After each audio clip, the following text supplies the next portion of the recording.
No Man's Sky Update 5.03 released. No Man's Sky, one of the most popular sci-fi exploration video games, was released in 2016 and went through numerous changes afterwards, has had dozens of big patches and updates, letting the game metamorphose into a marvelous display of what a successful video game comeback story can turn into. However, the No Man's Sky Update 5.03 is live, which includes over 60 bug fixes amongst many other improvements, seriously targeting visual woes, revising the companion registry, and bringing into the fold the platform-specific optimizations for the Switch and Xbox ports. So what's new in No Man's Sky Update 5.03? No Man's Sky Update 5.03 is full of exciting changes. Among the changes are visual bugs and improvements geared toward further players into its stunning galaxy. Another one is related to the companion registry, which gets a user interface overhaul, allowing players to easily handle their companions. Apart from that, several quality-of-life improvements have been made, such as updating the summoning position of the pirate Dreadnought Fighter for smoother navigation.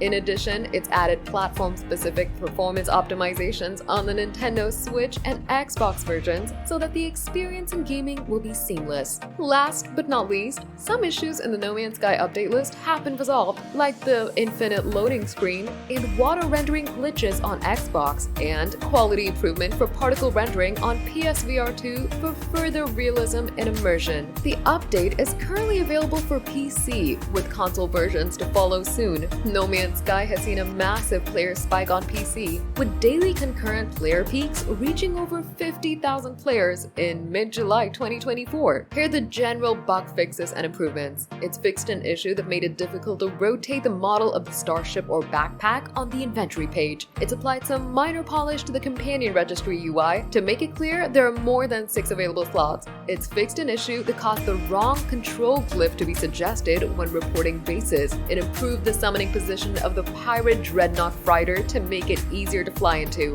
It's fixed several issues that caused inapplicable markings options to appear when customizing some player appearance settings. It fixed a rare issue that could cause walls to be missing from some planetary buildings in Gek-dominated systems. It fixed an issue that could label Solar-class starships as fighters in the Starship Fabricator. It also fixed an issue that could cause 2 brood mothers to appear in the same position when killing juicy grubs. Fixed several minor text issues. Fixed an issue that could result in the Minotaur falling through the surface of the planet when loading a save. Fixed the issue that prevents the Minotaur stun cannon from working correctly.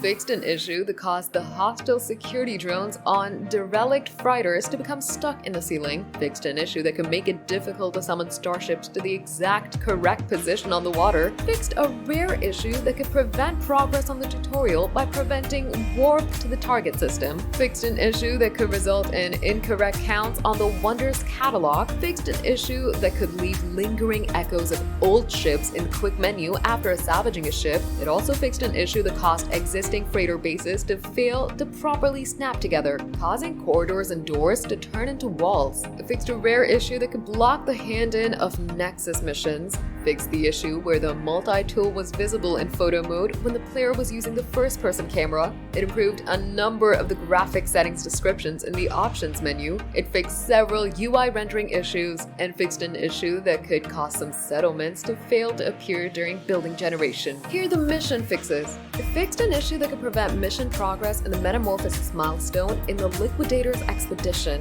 It fixed an issue that could incorrectly report the player's inventory as full and prevent redemption of the rewards for the Infestation Beta milestone in the Liquidator's Expedition. Fixed an issue that could prevent mission progress in the various Infestation site milestones in the Liquidator's Expedition. Fixed an issue with the Fire in the Hole milestone in the Liquidator's Expedition. Fixed an issue with the Blood in the Water milestone in the Liquidator's Expedition, and fixed several balance issues in the Liquidator's Expedition. It fixed several visual issues with the Liquidator Mech. Fixed several visual issues with Scorched world props, with Frozen world props, with Radio radioactive world props. It fixed several visual issues with plant or animal hybrid creatures, with barren world props, issues that could occur when killing walking buildings, issues that could occur when killing jellyfish or when shooting creatures. It improved the visual effects for damaged starships, improved the visual effects when shooting brood mothers, and fixed several visual issues with refractions in the starship cockpit, fixed several LODing issues with floating islands, fixed several animation issues with walking buildings and with hostile bugs, improved the ambient visual effects on extreme Firestone worlds, and fixed several visual issues with the Minotaur cockpit. It also happened to fix several general animation issues that caused exaggerated bending and fixed an issue that caused foliage rendering to become corrupted. It fixed several visual issues with water rendering and with wind, and improved the quality of water rendering on consoles. The audio fixes that it had were fixing some audio issues with the Minotaur's flamethrower,